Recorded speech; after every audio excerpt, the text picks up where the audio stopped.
Hey, my name is Nick from Stated Woods Co. and Phantom CNC dealer. In this video, I'm going to show you how to install a spool board to any of the Phantom CNC series lines, including vacuum tables and non-vacuum tables.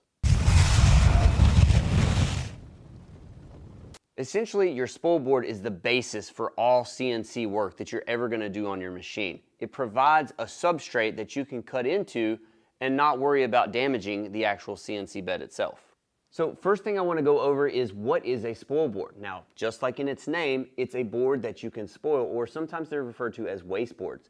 It's any type of substrate underneath your project that you're cutting that allows you to plunge deeper through your material and cut into the board without worrying about destroying your CNC bed.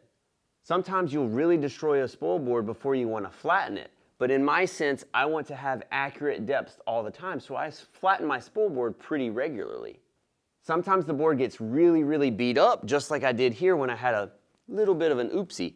But most of the time you're going to have these fine little grooves. The plan is always to just be able to cut barely into your spool board so that you ensure that you're cutting through your material but not damaging your spool board all that much. Now you're going to install a spool board on a vacuum table and a non-vacuum table almost the exact same way. There's slight different variations in the process, and we'll get into that here in just a second.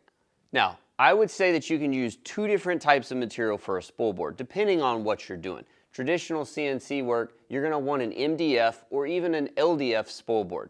Now what that difference is, especially for vacuum, is that MDF is medium density and LDF is low density. One is going to pull air a little bit better. The low density is going to have a little bit faster movement of airflow, so your suction may be a little bit better. But it's a double-edged sword because the low density will get destroyed a little bit faster and the MDF will hold up to a little bit more abuse over time. Let's start with a vacuum setup on the CNCs. If you need help with the vacuum pump setup, there is a video on our website and there's a link to it right up here.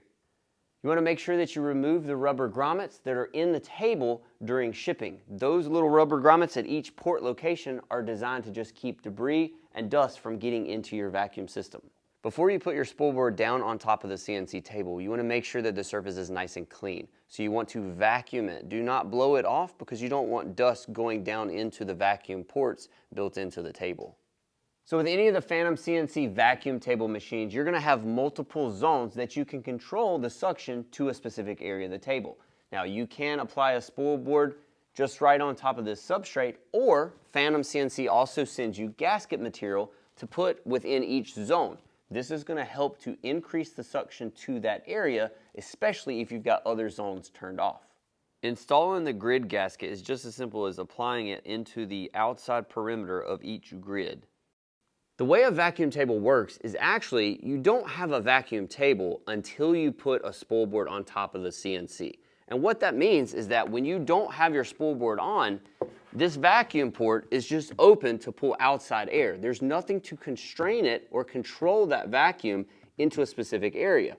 Putting the gaskets all the way around your zones do help to control it, but you don't actually create that vacuum area until you have a complete spool board all the way on top. But there's actually a lot more to it than that. So a lot of people think that once everything's down on gasket-wise, you can just set your spool board right on top of it, flatten it, and you're good to go. The problem with that is that this gasket, it's a cushiony material and it's higher than the actual substrate of the CNC.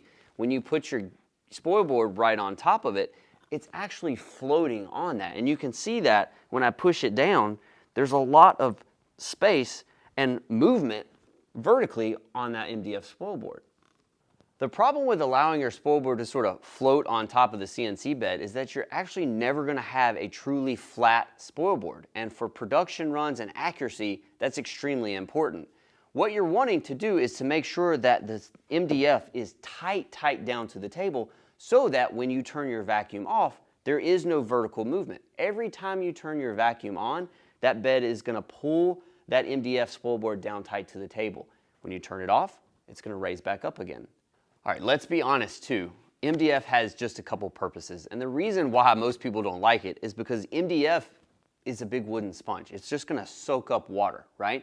Every time you turn your vacuum on, it's pulling outside air from the environment, the humidity, and it's drawing it in through that MDF spoil board. So you want to make sure that you have the ability to flatten your spool board very accurately every time. Screwing that spool board down to the table really tight is going to ensure that you can do that. The good thing about the Phantom CNC machines is that they already come pre-cut with the multiple zones in it. Now the hard thing is when you want to screw down your spool board, you want to make sure to screw it down in between the zones so you don't affect your vacuum at all. The way to do that is very simple.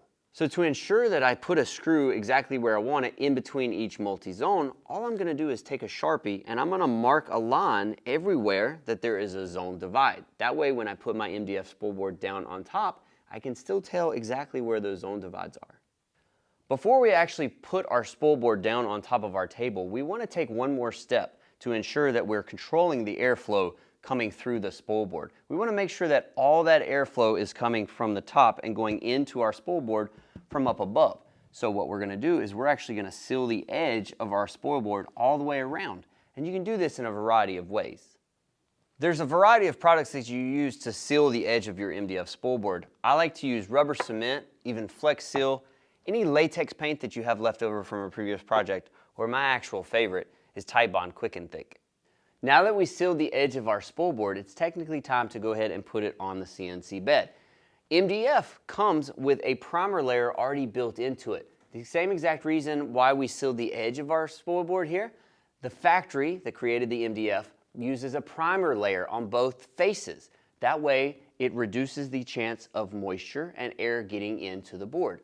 Well, for our situation and the vacuum table, we want to cut that primer layer off, so we open up the fibers of that board and allow that airflow in through there a lot easier. Spool board position is very important, especially when you're using a vacuum table or a Phantom CNC, for instance, because Phantom has the pneumatic rollers that move across your bed. If your spool board is too far forward, the rollers will hinder it a little bit. If your spool board is too far back, you may lose suction because you're outside the zone, or those rollers may hinder your workpiece because of where they drop in position to the table. The rollers have a set position on the table where they go up and down depending on whether or not you're in the front of the machine or the back of the machine. You never want a roller to roll off of your table, so as it comes to the front, this piston is going to raise up. In the back, as it rolls to the back piston is going to raise up. And so that way, you always have one roller making contact with your workpiece if your workpiece is big enough. If you have a T or a TI machine from Phantom, you're going to have the pneumatic reference pins. Those are perfect for allowing you to position your spool board in the exact location that it needs to be.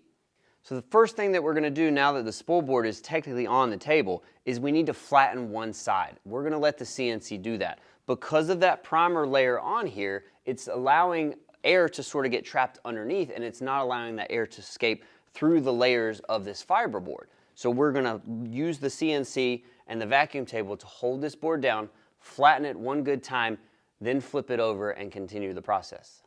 The very first file that you'll ever run on your CNC and the first one you'll ever create will be your spoil board flattening file. Phantom will not provide you a file because we do not know what bit you're using to flatten your spoil board. Plus, it's a great learning tool. It's the easiest file to create, and it's the best one for you to learn how to use your software and control the CNC for the first time. All you do is draw up your file, load it into your CNC, turn your vacuum on, and go ahead and run the file.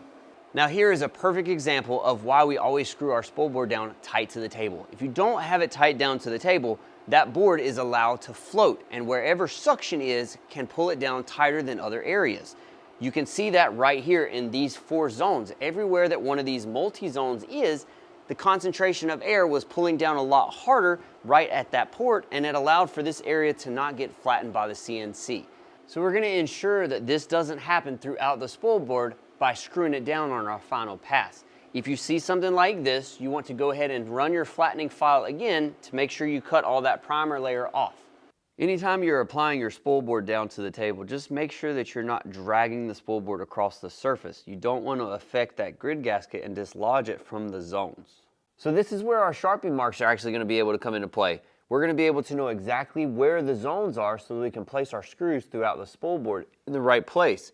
So we're going to run a chalk line all the way across from Sharpie mark to Sharpie mark throughout the table so we know exactly where to screw in our spoil board. The easiest way to do this is to actually turn the vacuum on your machine to allow that to help hold down this workpiece. Then what you're going to do is you're going to put about 5 screws across each zone of the table. So on a big 5x10 machine, I'm going to put at least 30 screws throughout this spoil board, just to make sure, again, that it's nice and tight down to the table so that we can always have a nice flat surface.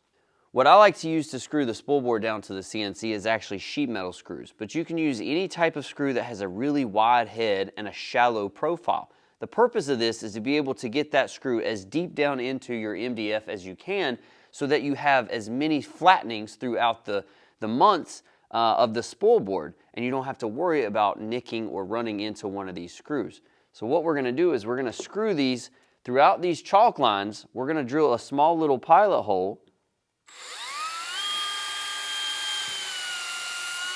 all the way down through the MDF spool board into the Bakelite substrate. Then we're going to take a bigger drill bit that's bigger than the size of the head of the screw, and we're actually going to countersink it way down deep. Now on 3/4 inch MDF, you can go down to about 3/16 left in the material before you really want to stop. That way you don't drill all the way through your MDF and you don't create that bond between the table and the substrate here. All right, so now that we've got the spool board nice and screwed down tight to the table, we're going to run our flattening pass until we guarantee that everything is perfectly flat throughout the board. Typically, you should be able to get about 12 to 15 flattenings out of your spool board before you have to replace it. The only reason that you're really replacing it is because the spool board finally gets so thin that you start to risk cutting into the screws that are holding the spool board down to the table. So we're not quite finished yet. We've got one last step that we need to do. You may hear when you turn your vacuum on, you're going to hear some air leaks around the side between the substrate Bakelite table and your MDF spoil board. So what we need to do is take some silicone and go all the way around the perimeter of your MDF spool board and just make sure that we seal that edge all the way through. Because again, we want to contain all airflow coming through the top of the spool board and nothing being wasted along the edges. Don't worry about the silicone on top of your CNC bed. All you have to do is scrape it off next time you want to replace your spoil board. Installing a spoil board on a non-vacuum table Phantom CNC like this 4x4 is going to be a little bit of an easier process. All you would need to do is cut your MDF into strips just wide enough to fit between each of the T-tracks. That way you can screw throughout the section in a couple different areas with the same type of hardware that we used over there. Now, the one thing that is a little bit different is because this is aluminum, self-tapping screws work a whole lot easier.